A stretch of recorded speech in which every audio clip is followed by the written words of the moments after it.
So, folks, we have to talk about the SBA, specifically the head of the SBA, because, well, it's just pretty funny. If you don't know what the SBA is, it's the Small Business Administration. It's part of the cabinet in Donald Trump's America, and it's headed by one Kelly Loeffler. I gotta be honest, I have never seen something that looks so artificial in my entire life. Like, she posted on her social media TikTok for the SBA. There are so many things wrong with it and weird and off-putting that it's honestly shocking. Let's just take a quick look at it. It's only a minute long. Yep. We're all ready, so. Okay. Administrator, we have some questions for you here at TikTok. What's going on, Mac? First of all, are you in the cabinet? Well, actually, I am. After I had an incredible conversation with the president by phone to become SBA administrator, he texted me and said, actually, you're going to be in the cabinet. That's a really big deal. And it is, because the SBA administrator isn't guaranteed a spot in the cabinet. But because President Trump knows that small business is big business, this is a cabinet spot now. What's your favorite thing about being small business administrator? Well, obviously being out with small businesses, whether I'm walking a factory floor with a small manufacturer or in a small family-owned generational restaurant, I can see the impact that the SBA is having through the work that our team does every day. Last question. How tall are you? With or without heels? Without. Let's just say without heels, I'm 5'11" and a half. Thank you for your time. Now, one, yes, she is very, very tall. But two, if we start looking a little bit closer at like the decorations on the walls here, a lot of them are just pictures of her with other people. And it, like, I don't know, that's pretty off-putting. Like, you could just scroll, it's just pictures of her lining the fucking hallway. Oh no, is this AI? It's not AI. This is actually what she looks like. Like, all of this is real. Can't stress enough, it's real. She's walking down the hallway, and there are just pictures on the left and the right of her, of herself with people. And look, I don't want to harp too much on, like, appearances or whatever, but also, I have seen pictures of her before, and she looks like a normal lady. And the decision to go with this particular angle for social media is honestly so baffling. Why would you film it from the angle that maximizes her neck length? Why would you do that to her? And my only conclusion is her social media team is like, we need a low effort way to scream for help, okay? And I just, all of it comes together into something that's just off-putting as hell. It's off-putting as hell, and you know that all of these responses were, of course, written for her. And part of the reason it's off-putting, right, is because this is trying to do some kind of TikTok trend, and also trying to do the Zoran Mamdani thing, you know? I think we're getting closer. To the middle of the zone. Despite my heart is frozen. I hear a signal in the noise. I don't know what you're referencing, but I do appreciate the $6.66. Squirter General, thank you very much for the sub. Not sub, dono. But, like, she's trying to do the Zoran Mamdani thing where, like, oh, it's the walking towards the camera, explaining how the SBA works. Administrator, we have some questions for you here at TikTok. What's going on, Mac? First of all, are you in the cabinet? Well, actually, I am. After I had an incredible conversation with the president by phone to become SBA administrator, he texted me and said, actually, you're going to be in the cabinet. That's a really big deal. And it is, because the SBA administrator isn't guaranteed a spot in the cabinet. But because President Trump knows that small business is big business. Look at her smile during that, right? Trump knows that small business is big business. You know, there was an entire room of writers clapping themselves on the back for that. You know, there was an entire room just clapping themselves on the back, like we did it. They landed a fucking rocket on the moon. It's crazy. Just got here. What did I miss? We're talking about Kelly Loeffler, who, by the way, she was a United States senator.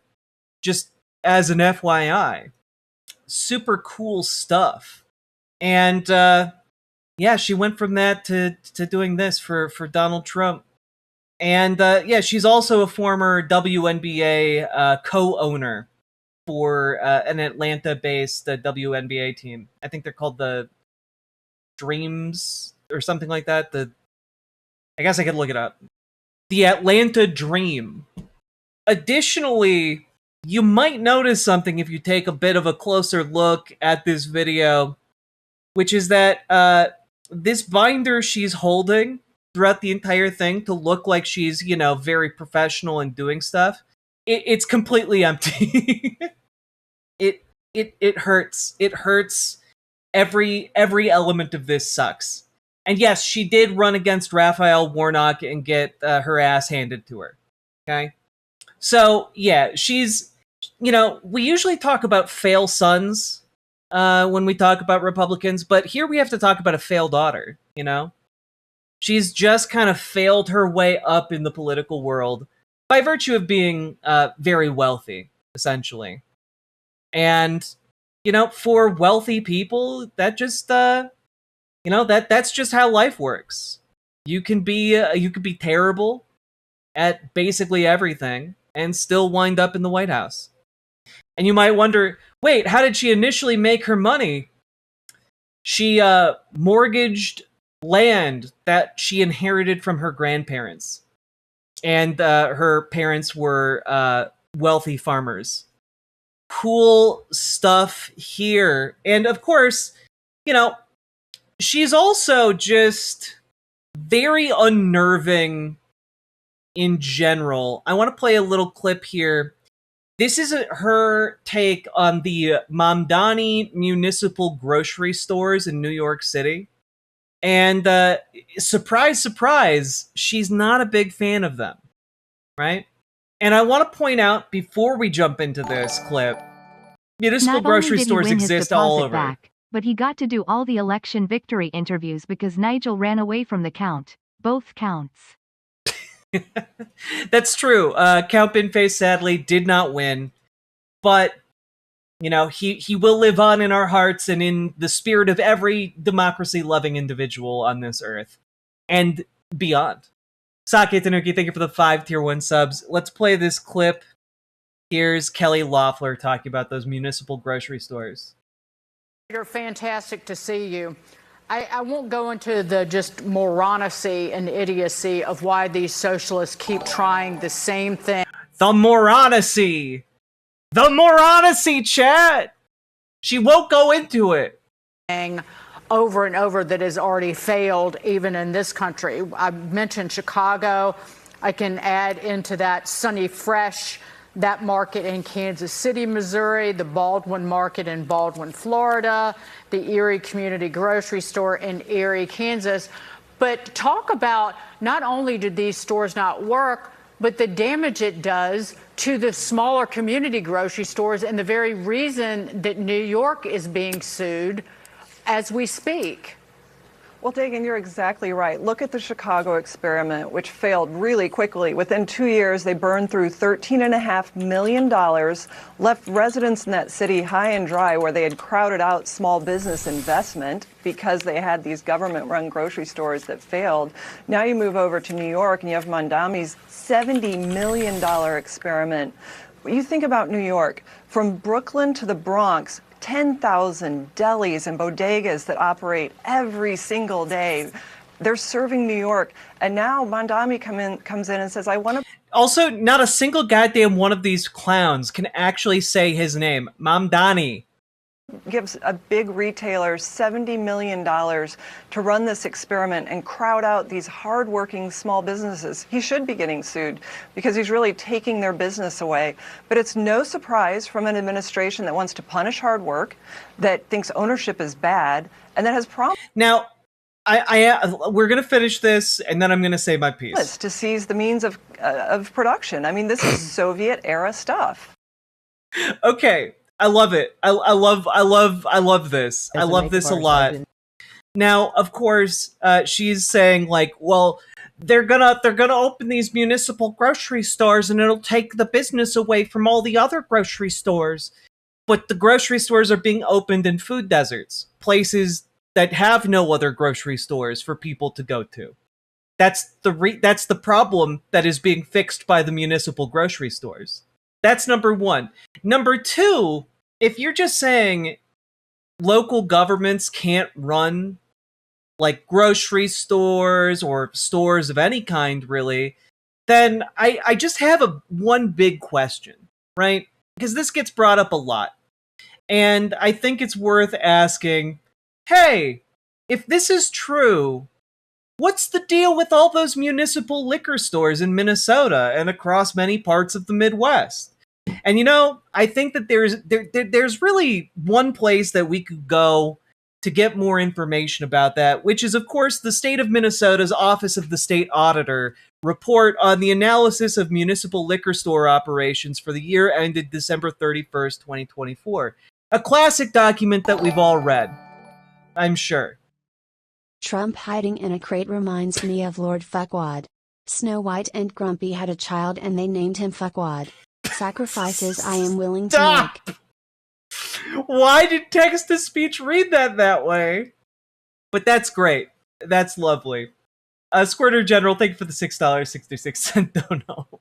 Anyway, as you can see here, this report provides comparative data on municipal liquor store operations owned and operated by Minnesota cities. In 2024, 174 Minnesota cities reported operating 208 municipal liquor stores, with 82 cities operating both on-sale and off-sale liquor establishments, and 92 cities restricting their municipally owned establishments to off-sale liquor stores. While the majority of municipally owned liquor stores are located in greater Minnesota, 18 cities within the 7-county metro area own and operate liquor establishments. And, that's wild. So, how long have these cities been like maybe Minnesota just launched all of the municipal grocery stores. Maybe like they just got launched like last year, Well, fun fact, local governments started running these municipal liquor stores, in some cases as early as the direct end of Prohibition in 1933. So, just as an FYI here. Hello, Carrot.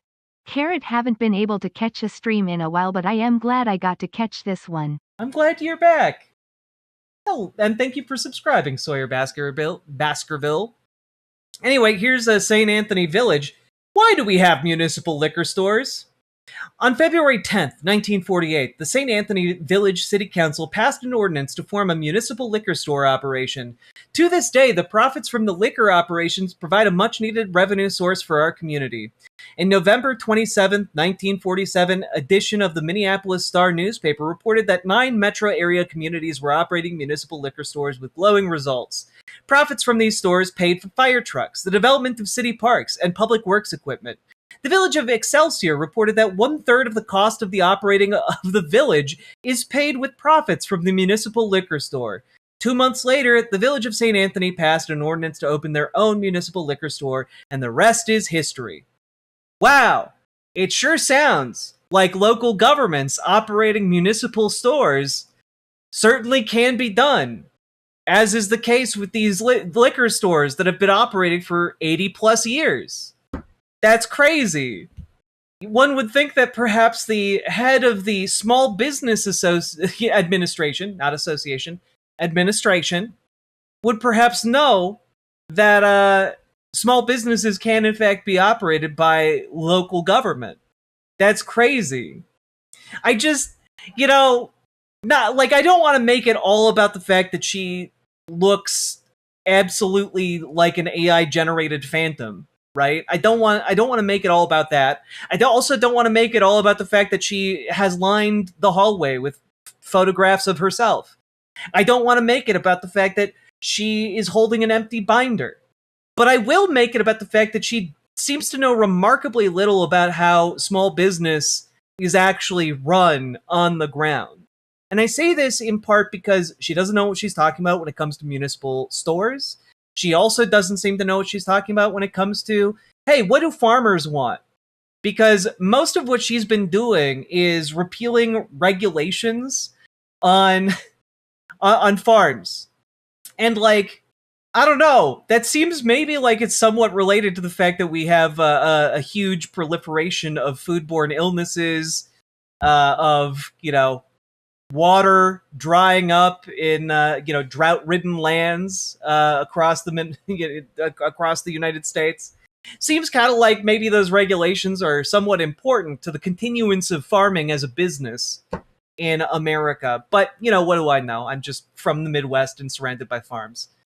Anyway, I just wanted to bring your attention to this incredibly off-putting woman and her role that she's playing to destroy life in America as we know it and spread misinformation to boot. So, all that being said, if you got anything out of this, hit that like button, hit that subscribe button, and leave a couple comments if you feel so inclined.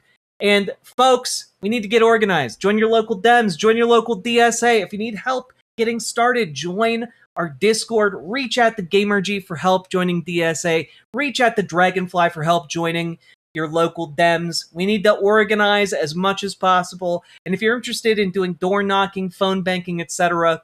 across the country, you can go and click on the link down below for Progressive Victory. They're organizing a number of great efforts for candidates who are progressive all across the United States. So check all of that out. And last but not least, check out ImogeneOlivia.com, gender euphoric lingerie designed from the ground up for trans femmes, tested with cis men, cis women, non-binary folks. It is comfortable, sexy, non-tucking lingerie. So go check it out. Just got a new color, 2 new sizes, full restock. Link down in the doobly-doo. Let's keep on going.